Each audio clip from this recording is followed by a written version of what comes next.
Hi folks, StrategicWolf here and welcome to part 3 of my tips for beginners here on the channel. Now last time I mentioned that we are going to talk about the 4 different kinds of cards and we're going to start the keywords. However, when I was recording that I totally forgot to mention about the contracts and rewards and reward book, okay? So I want to mention that first and then we're going to look at the 4 different kinds of cards and I'm going to show you those on the actual board as well. And then part 4 we're going to start those keywords, okay? Like your zeal, order, deploy, okay? Lock, vitality, all that goodness, okay? And then we're going to have faction specific ones later on. But that's all part 5, 6, 7 and going forth, okay? So let's do it, folks. Let's have a look at some Gwent. Okay, so just click up here, okay? Click on your name. So you have your level, your current rank, and then your journey level. So click up here and then go to contracts and just go to general, for example. Okay, so here's just some of the different contracts: completing the tutorial, draw your entire deck, win an online match after using all your mulligans, play 30 gold cards, play 100 premium cards, win a game without this. Okay, so there's a lot of different challenges or contracts. Sorry, I'm not going to read through them all. Let you folks do that yourself. But there are simple ones just for like playing online matches, just even losing games, just playing them, okay? Opening kegs, buying kegs, spending reward points in the reward book, which I'll go into in a second. So there's a lot of contracts, and they can be very helpful for you early on, okay? Because the main reward from the contracts are reward points. Sometimes ore, but most of them are reward points, okay? So we'll just go back now just to show you. So here, these are your reward points. The little key, the little blue ribbon, those are your reward points. That's your ore, I think I've already mentioned in a previous video. Your scraps, meteorite powder, and any unopened kegs. Okay, so what do we do with our reward points? We use them in the reward book down here. Okay. So here we are. Now, just to show you that here is the first page of the reward book. Okay, so let's say, for example, that as you can see, I haven't unlocked everything. I kind of unlock what interests me. So Skellige definitely interests me. Bruverhoog interests me. So let's go in here to Iced. Okay, so as you can see, I've only unlocked a few in his. Okay, so the little numbers, these are each nodes, N-O-D-E, okay? And to unlock a node, you have to spend the number. So this one costs 1 reward point. The reward is 40 scraps. This one costs 2 reward points, and its reward is 100 ore. Okay? And now you can decide which way you want to go. Okay, as you can see here, so what you unlock is you unlock little bits of Witcher lore. Okay, and specifically, because we're in his specific reward page, we get lore surrounding his backstory, okay, and his reputation, etc. Okay, so as you unlock each of the kegs are worth 5. You get a little paragraph of Witcher lore, and there are 4 paragraphs in the main story bit, which are unlocked by these the little scrolls. They're story nodes, and as you can see, there's 1, 2, 3, 4. There's 4 of them, and if I hover over 1. You can see when you claim 1, you get 250 ore. So this here will go increase by 250. When I unlock the second one, and I have got 2 unlocked in total, I get 300 for unlocking the second one. I unlock the third one, I get 350. I unlock the fourth and final one, I get 500 ore. Okay, so that's just how you operate the reward book. If we go in, for example, into the main Skellige one here, so you can see some of this because my face is in the road.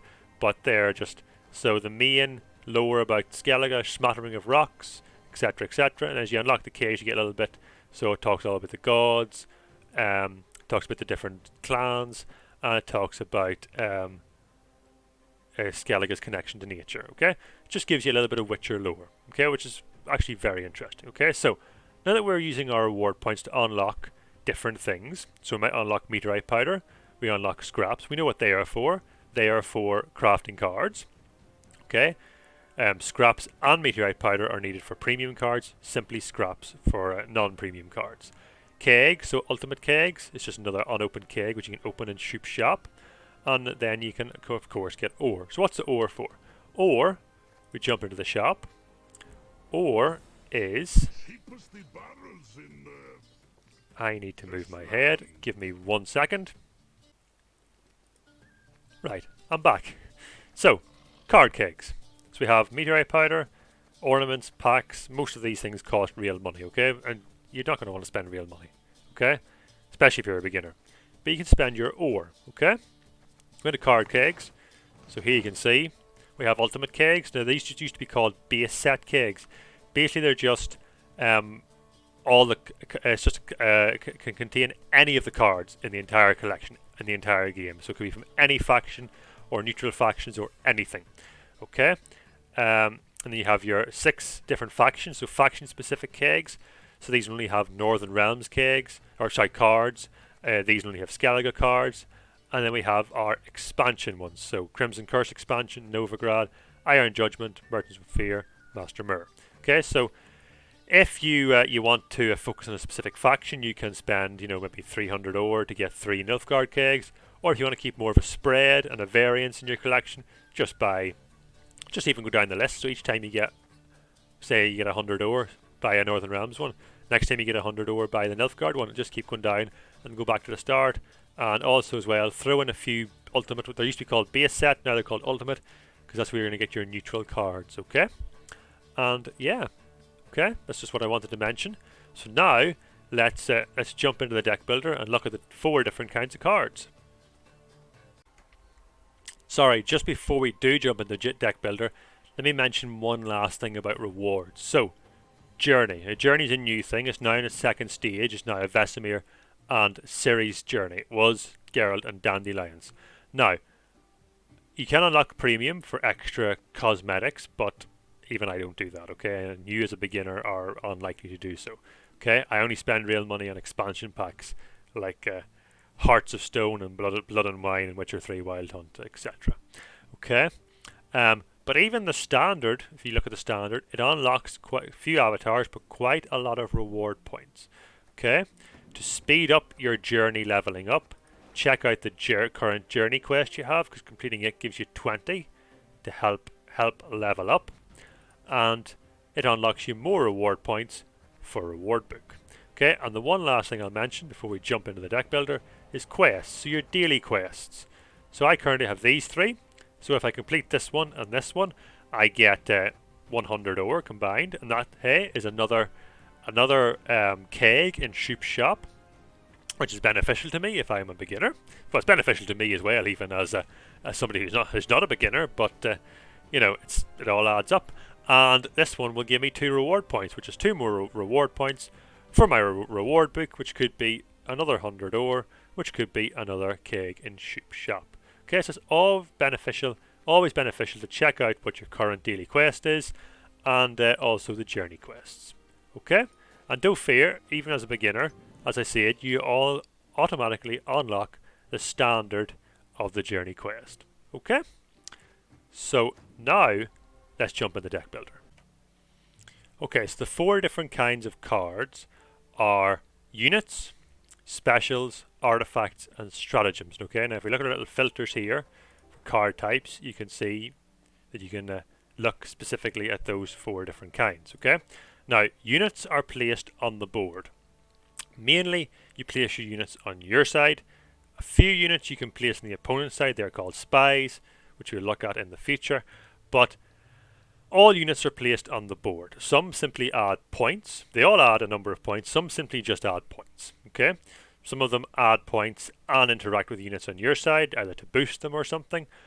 Some add points to your side and then interact with the opponent's side, either by damaging them or locking them or doing something to them. Okay. And units will remain on the board unless they are destroyed or removed by being damaged repeatedly or damaged over a few turns. Okay. Special cards, they add a certain effect to the game, okay? Either towards your units, or towards your opponent's units, or towards a row, or the board in general, okay? Now once a special card does whatever it's meant to do, it moves directly to the graveyard. Okay? Artifacts are like units. They are placed on the board, and they remain there unless they are removed due to artifact removal. Okay, used to be good old Bomb Heaver, but he's now been changed. I do believe that Shoop's Day Off still has artifact removal. I think it's now Shoop Hunter though, rather than Shoop Knight. I think I'm right about saying that. I need to double check. But artifacts will stay even if you, and once they're used, they will still stay on the board even after you use its order ability or all its charges, whatever it's meant to do. It will stay there unless it's removed either by yourself or your opponent.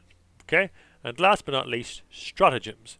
Now stratagems, the basic stratagem is tactical advantage. Okay? So all you beginners will have that. Now stratagems they are safe and sound, they cannot be interacted with or removed by your opponents in any way. Okay? However, once you use a stratagem, then it will banish itself. Okay? Now I'll give you a little bit of a tip. If you can get together the necessary 800 scraps, Radia is quite a good card to get early on. Okay, she was in the Merchants of Ophir expansion. So still a relatively new card out and about.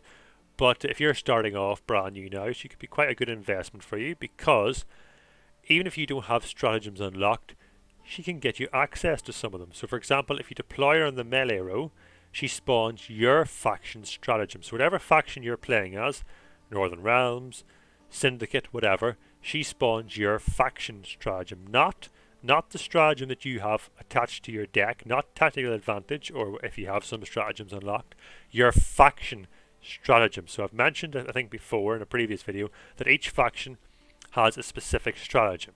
So Northern Realms is Engineering Solution, Nilfgaard is Collar, Syndicate is Tiger's Eye. So Radia will spawn your faction, whatever faction you're playing as, she will spawn that stratagem in the melee row. If you play her on the range row, she creates a neutral stratagem, which there are, I think, 6 or 7 neutral stratagems. And as all cards are create, she gives you a choice of 3. Okay, so it's quite a good investment for you early on if you can get together the 800 scraps necessary for her. Okay, so now let me jump onto the boards of Gwent and show you how these 4 different kinds of cards look on the actual, or in an actual match. Okay? Okay folks, so here we are. So I'm actually going to show you all these just step by step. So I'm going to show you some units, I'm going to show you some specials, I'm going to show you an artifact, and I'm going to show you the stratagem. Okay? So first of all, let's look at a unit card. So here's a unit card, Ducal card. Okay, and it has an assimilate keyword, but we'll worry about assimilate in future videos. We will get to that, I promise. But Ducal card is 4 base power. Okay, so it doesn't have a deploy ability. It doesn't do anything else. It has assimilate, which is a keyword, but it just adds. First of all, just adds 4 points. Okay, so we currently have no points. We play a Ducal card. It's increased by 4. Okay, so placed on the board. It's added 4 points. 4 points. So 4 points to our melee row. 4 points in total. Okay, let's end the turn. Okay, so that's 1 unit.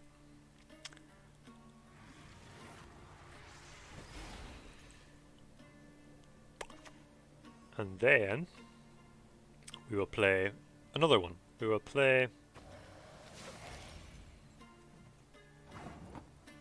Johnny. Okay, now Johnny has quite a special effect.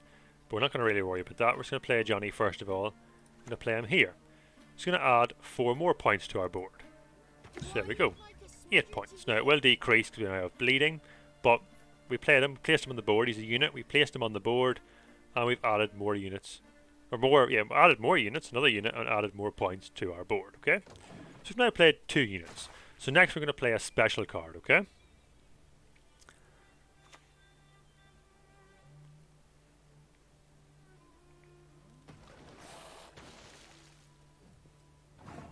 Okay, so I'm going to show you 2 special cards, okay?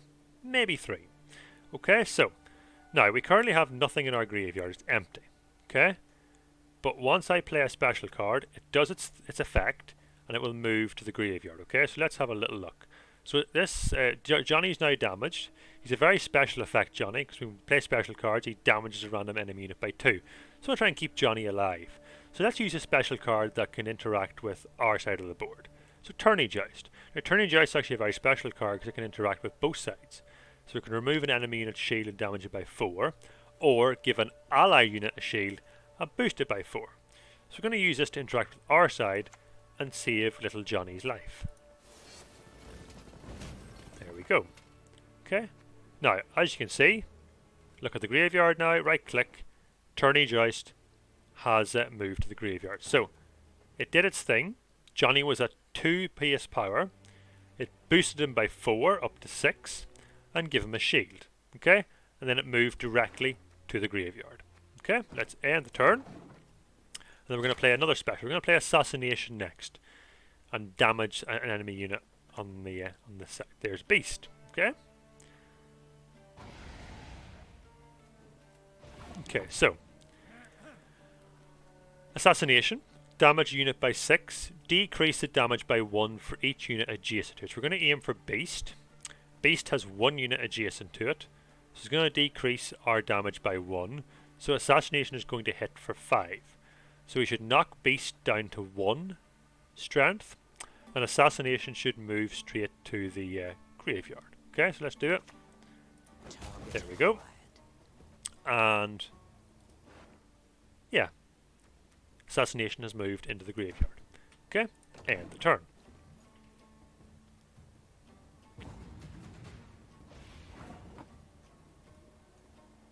Oh, he passed. Oh dear. Well, I'm going to show you the next thing now. I'm going to show you some more. I'm going to show you an artifact. Now, Portal is an artifact. Now, Portal summons random 4 provision units from your deck. So let's play our artifact. Let's play a Portal. So there you go. So Portal has been played on the board. It's done what it's meant to do, and it remains on the board. Okay, so that's how artifacts work. Okay, and last but not least, our stratagem.